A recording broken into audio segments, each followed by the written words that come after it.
आज 8 जून आणि इतिहासात आजच्या दिवशी एक असा आवाज जन्माला आला जो पुढील अनेक दशक संपूर्ण भारत ऐकणार होता.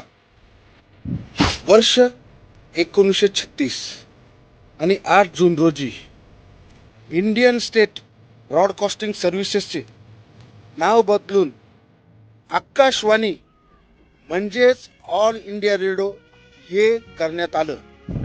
टीव्ही नव्हता, इंटरनेट नव्हता, तरी देशभरातील लाखो लोक बातम्या, गाणी आणि महत्वाच्या घोषणा याच माध्यमातून ऐकत होत्या. 8 जून 1936 एक असा दिवस ज्याने संपूर्ण भारताचा आवाज घराघरामध्ये पोहोचवला. The voice of India. ही गोष्ट जर तुम्हाला आवडली असेल तर फॉलो करा आणि लाईक करा. थँक्यू.